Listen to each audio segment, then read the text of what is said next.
So UFC St. Louis just got done, and that was a pretty good card. Not the card of the year by any means, obviously with UFC 300 and 299, but arguably one of the best fight nights so far this year. Starting off the prelims, we have JJ Aldrich versus Veronica Hardy. Veronica Hardy is a fun fighter to watch, especially for WMMA. She has quite a bit of power, a lot of volume, but JJ Aldrich really needs to work on her head movement, and she really needs to work on her footwork. She was very plotty, didn't have a lot going on the ground.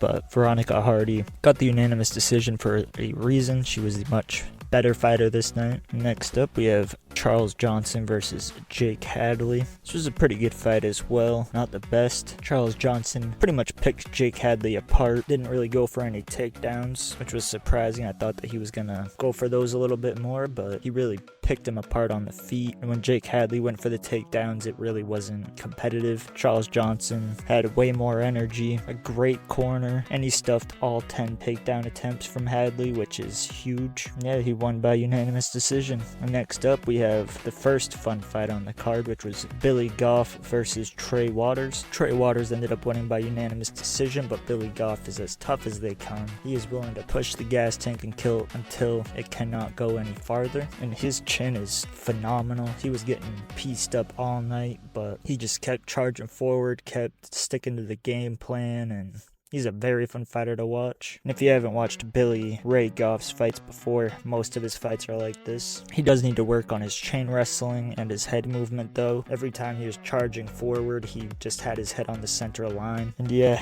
unfortunate for Billy Goff, but I don't think that he lost all 3 rounds, especially the first round. I thought Billy Goff at least should have won that on all 3 scorecards, but scoring it 30-27 is kind of preposterous in my opinion, but definitely not the worst robbery on this card. Next up, you have Tabitha Ritchie versus Tisha Pennington or Tisha Torres. Tabitha Ritchie landed cleaner in my opinion with the harder shots. This was a pretty fun fight. Tisha Pennington was throwing a ton of volume, had pretty decent grappling, so didn't Tabitha Ritchie, but Ritchie definitely won the fight due to control time in the clinch, but in my opinion, Tisha Pennington probably should have won this fight. Neither woman looked too beat up, so it's hard to base it on damage alone. But in the third round, Ritchie did land the big knees in the clinch, which was huge. She landed multiple of them. Also had Tisha Pennington rocked a little bit, but not too much, so it is a hard fight to judge, but I do think that Pennington should have won this fight. And next up, we have a crazy knockout, crazy performance from Esteban Rubovic. Terrence McKinney either finishes or gets finished, so can't really complain too much, but that knockout was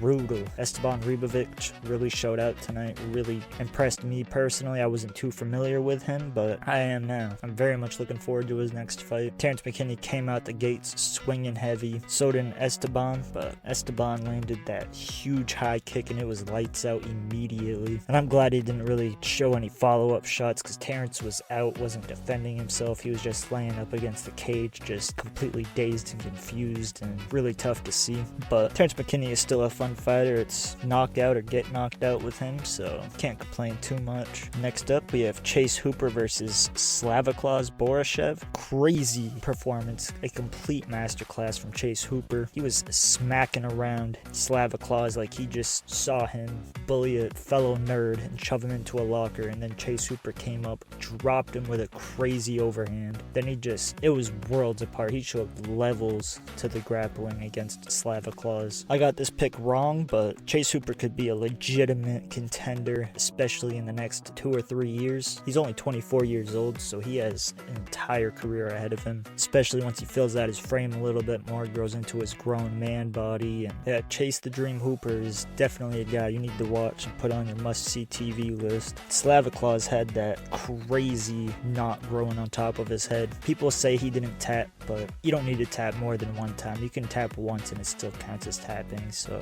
he tapped. I don't want to hear it. Chase Hooper won by submission in the second round. Complete domination, masterclass performance. Looked the best he has ever looked at 24 years of age. Very excited for his next couple fights. Next up, we have another crazy upset with Waldo Cortes-Acosta versus Robelis de Spain. This wasn't the most entertaining fight, but I was entertained personally just because I thought Robelis was going to knock him out unconscious quick in the fight, but Waldo really showed a fantastic chin. He got hit with the head kick multiple times. He got hit clean a few times, took it like a champ, really proved everybody wrong. And I think that if Waldo Cortes-Acosta keeps on improving, then he could be a legitimate contender as well. He's 12-1 now. Robelis de Spain is 5-1, so he's still very green, not super familiar with MMA, so I do give him a little bit of leniency with the piss poor grappling. But honestly, next camp he should really just do a wrestle only, jiu-jitsu only camp, because that was atrocious. He had no idea how to grapple. He did show a good gas tank though, so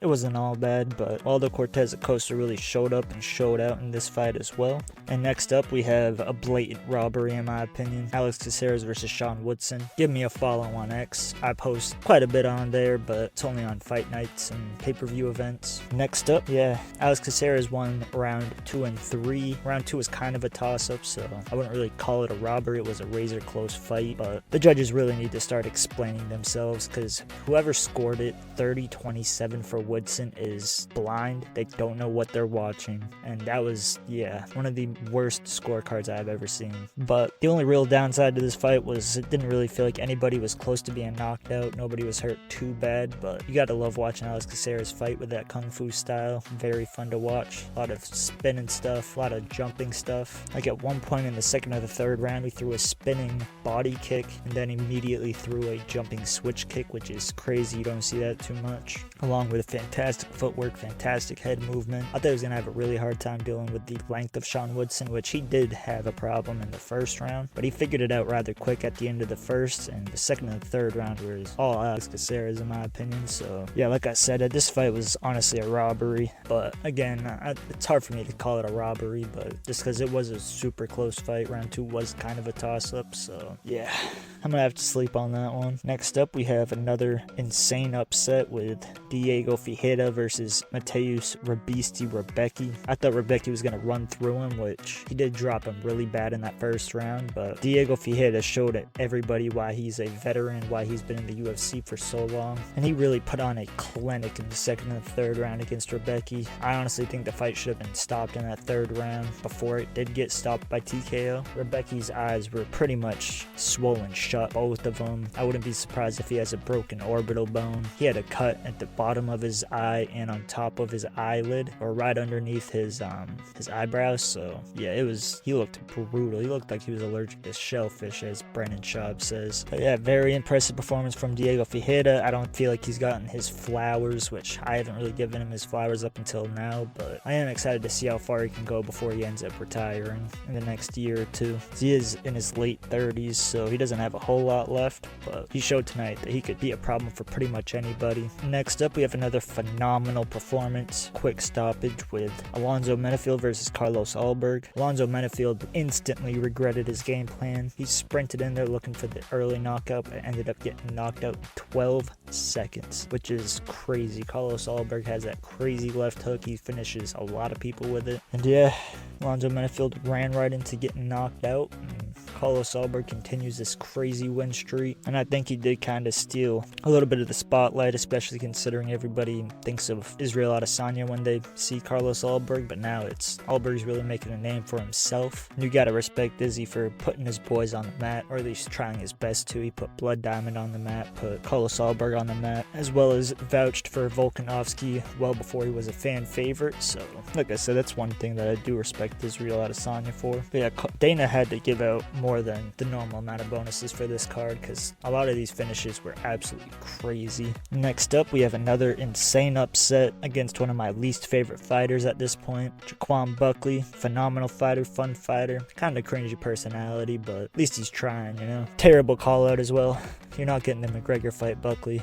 unfortunately. But yeah, Jaquan Buckley really outmuscled, tossed Nursultan Ruziboev around like a child. Every time Buckley would go for a takedown, he would literally just pick him up, put him down. Ruziboev wasn't even close to stuffing any of them. Jaquan Buckley is too explosive, too powerful, too strong for Ruziboev. And Buckley did a really good job at keeping his head off of the center line. He almost got caught with a few knees up the middle, but most of the time they hit his shoulders. And the longer the fight went on, the more Buckley was pulling away. And at the end, Ruziboev was throwing a ton of up kicks, trying to kick it down opponents. So this is why I'm not a big fan of Ruziboev, especially after that Dumas fight where he eye poked, left hook, yeah, the guy cheats blatantly and then tries to pretend that he didn't. Then when he finally loses, he acts like the world is ending. He's laying down on the ground crying. Like, come on, bro. You can't be acting ignorant after that Dumas fight, and then when you lose, act like a baby. Like, it's pathetic in my opinion. And like I said, he's one of my least favorite fighters now. And Buckley is one of my favorite fighters, especially after that insane knockout of the year against Impa, who is now doing his own thing over in PFL. So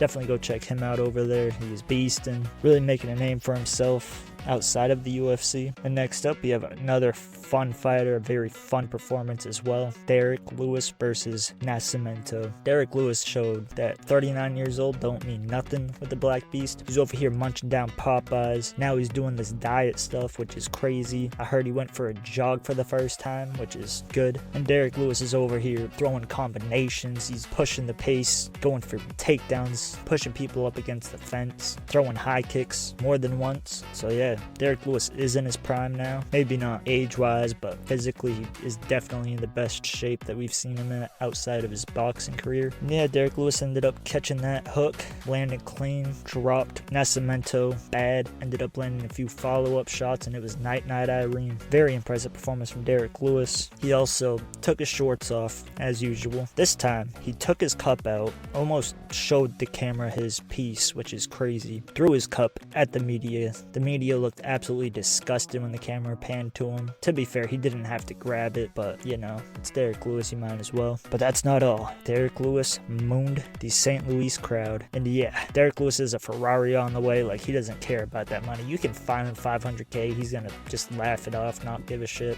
which is why he's a fan favorite. Called Michael Bisping out on not following up on his promise for buying him a drink. Yeah, can't wait for Derek Lewis's next fight. Hopefully it's sooner rather than later, but glad to see Derek Lewis isn't washed up, and I was worried that if he got finished this fight, he was going to retire, and yeah, I'm very glad that did not happen. Very impressive performance from Derek Lewis. A pretty good card all around. Like I said, I think that this is one of the best fight nights that we're going to get this year, and I think it is the best fight night card that we've gotten this year. In my opinion, I was much more entertained with this card than I was with 301, which 301 wasn't quite as bad as everybody is making it out to be, but yeah, fun card, especially for free if you have ESPN Plus. A lot of upsets, a lot of great performances, a lot of career-making moments for a couple guys like Esteban. Carlos Alberg really made a name for himself. Chase Hooper really proved to the fans why he has as much hype as he does, and I think that he should fight Paddy Pimblett. Also, I forgot to mention, Chase Hooper made a Mr. Hands reference, which is absurd. I'm not surprised with his age. He is the right age to have seen that degeneracy, but I did not expect him to bring up that horse video. If you know, you know, but I do not recommend looking that up. It's the same degenerate stuff as 2 girls, 1 cup, 1 guy, 1 jar. Yeah, there's a whole lot of those. Do not look those up unless you're a degenerate also. And there's a reason why there's a saying that curiosity killed the cat, and those videos will prove that. But yeah, if you guys watched the video this far, remember to like, comment, and subscribe, and I hope you guys have a great week and enjoyed the fights tonight.